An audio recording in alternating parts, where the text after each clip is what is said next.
Orv Johnson was there, Sarah Anderson was there, Irv Neff was at the table. I was there, Jim Bradshaw. There may have been some others. I think the original concept was that we needed a fund that could augment the United Way.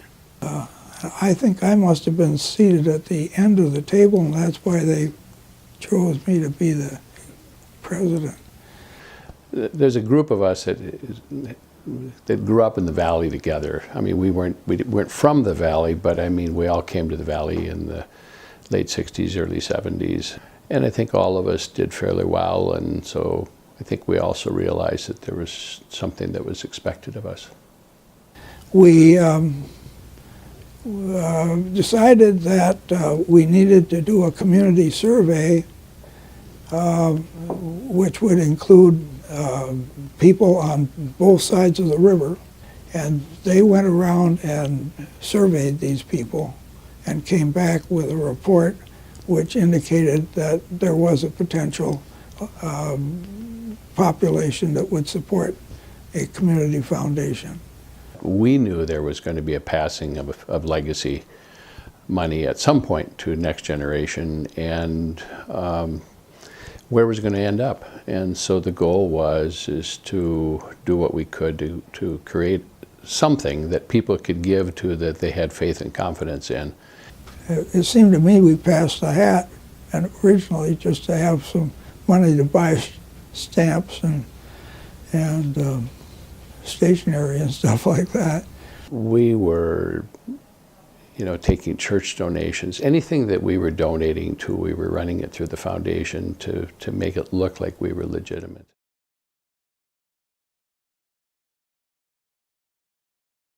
The concept was that we would be more attractive to people living in Wisconsin if we had an office in Wisconsin. We didn't want to make the foundation a creature of the Stillwater community. A lot of the people with money in the valley were actually placing their money in the Twin Cities, in either the St. Paul or the Minneapolis foundations, and it seemed that we were losing an opportunity to build philanthropy here. If it was seen just as a Stillwater community project, or just a certain group of individuals and their own philanthropic interest or whatnot, I don't think it would have had anywhere near the reach or success that it has had.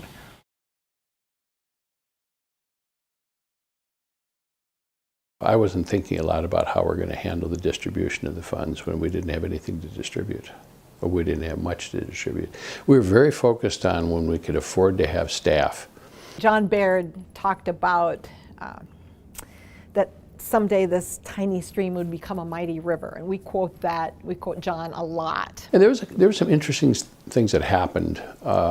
There were some life insurance companies that were demutualizing. There were people that served on bank boards and their banks got sold.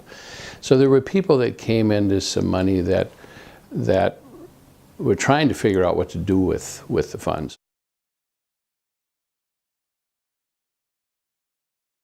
We knew that the community was going to grow, that it was going to become more diverse. We knew that the vacant land between the Stillwater area and all the surrounding communities, we knew that at some point in time, that's going to connect to the Twin Cities.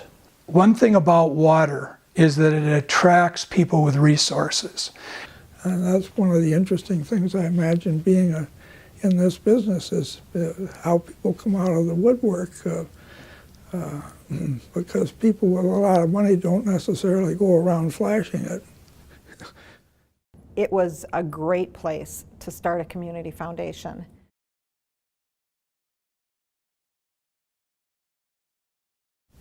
Well, I don't recall having any particular focus. It turned out that we got deeply involved with a study of the St. Croix watershed.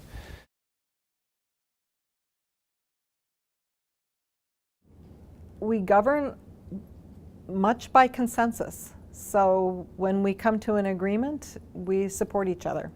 we've been able to strike a nice balance these last 5 or 6 years that has allowed us to grow both in our donorship of funds, but also in our fundraising as a result of donor development. Gretchen Stein likes to talk about the right people at the right time. And that's been true of our presidents. They have been exactly the right people at the right time. Their talents and abilities have been different. Their personalities have been different. They've been exactly right when they served. And that's really been true of our board chairs and our board members. I'm overwhelmed at the professionalism of the staff. To have people who know the business, again, I'm talking about a business here, has benefited us in so many ways. The foundation has also, though, always wanted to make sure that everyone can be a philanthropist. So even though there was a lot of money in the valley, they wanted to create a vehicle where everyone could leave a legacy. And the other part of the growth has come from bringing in organizations that had endowment funds on their own and bring it in under the management of the St. Croix Valley Foundation, because the track record, the financial track record has been so good with the foundation and the way they invest. Among these boards, there's well over 120 individuals in these 5 to 6 counties that are focused on and in the best interest of the Valley donors. And so for a person to put their money here, they know it's trusted and that their money is in good safekeeping.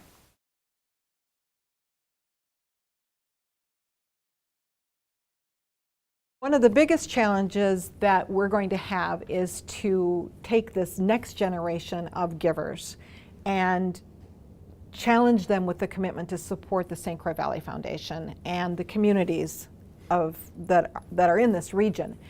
So I think there's going to be major economic challenges and major demands for needs and services that governments are going to have a harder time meeting because of their financial problems. So I think the potential challenge is that as the St. Croix Valley Foundation becomes larger and there are organizations that depend more on it, I think the challenge will be for those organizations, their relevancy in the community. And that's a challenge the foundation is going to have, is to look at it and say, how relevant are they in the community?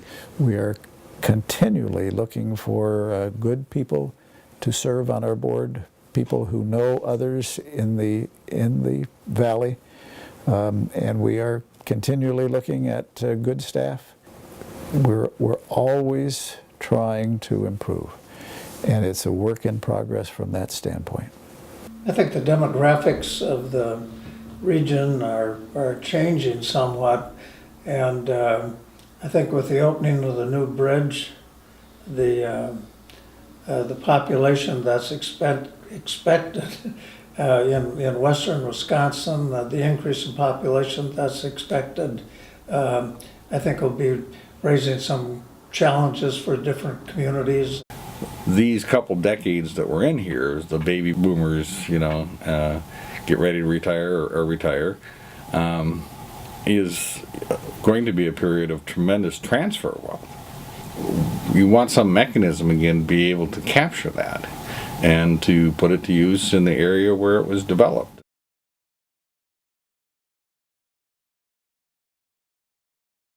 I think the reason that this foundation weathered the storm as well as it did through the downfall that everyone really experienced, by and large everyone, was wise investment. We, for the first time in the organization's history, we had to dig deep into our resources to be able to honor the commitments that we made, which meant in what's called invading principle. So that meant that we had to go into the block of money that we had set aside, and law allows us to do that. But that was tough. Foundations and organizations had major drop-offs, and it was kind of and in fact, if you were making a request from some organizations as well, we didn't fare too well through the downturn, and so we don't have the funds to grant. I don't know that this foundation had to say that. It was during this time of the recession that our board went back to a number of the original founders and asked them if they would make an additional significant contribution in order to help us weather the storm we were going through.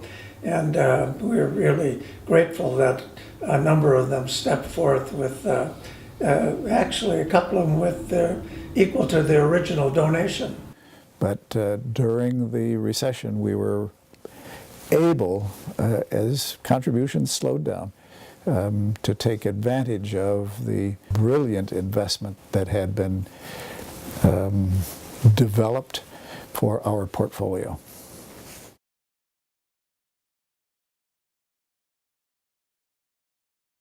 So at our 30th anniversary, I'd like to see us at $100 million. Oh, this foundation has no boundaries. This is one of the fastest growing areas in the country. And so we're in a unique spot as a foundation for future growth. So we now have 11 community foundations under our umbrella, and we learn from them every day. They learn from each other, and together we have a much deeper relationship with the community than we could ever have with just the overall foundation board. One part of this that I think gets lost in the discussions is the commitment that the foundation has made in general to educate people on the importance of philanthropy, regardless of where they spend, regardless of where they put their money. So that role of being a convener is really important to us, and so we have programs like Conversations with the Valley that bring probably 120 to 150 people together monthly to explore sometimes controversial issues in the Valley. What is really encouraging to me is that we have younger people on our board now, and they are every bit as committed and passionate and dedicated to this region as anyone else on the board. And they have new and fresh ideas. So I think that the future is going to be in very, very good hands with this younger group of people.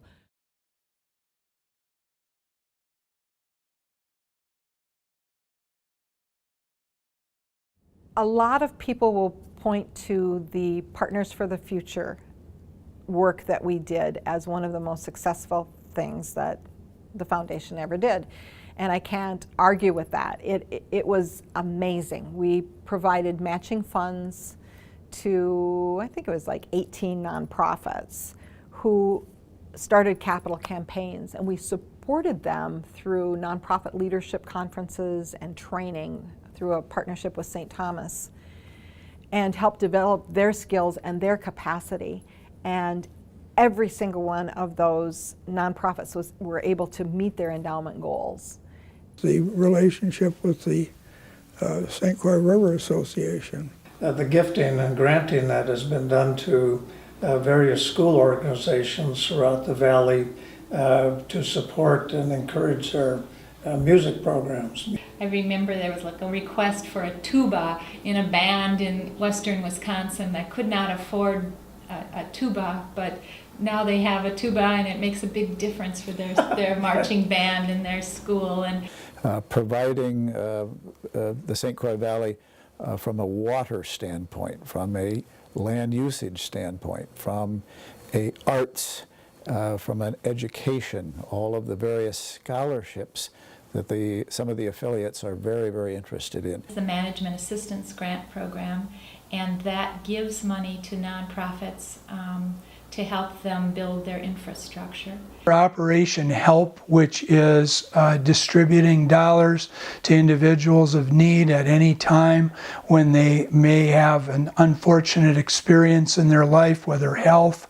or relationship or a fire or whatever might occur, they step in.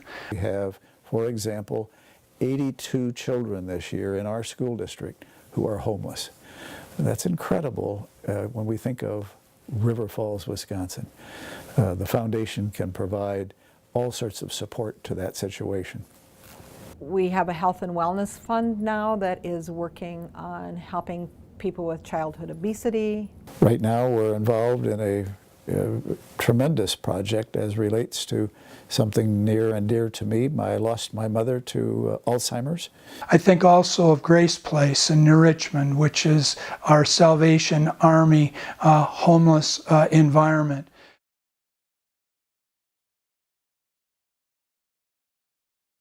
I still believe that we are a light bulb under a bushel basket.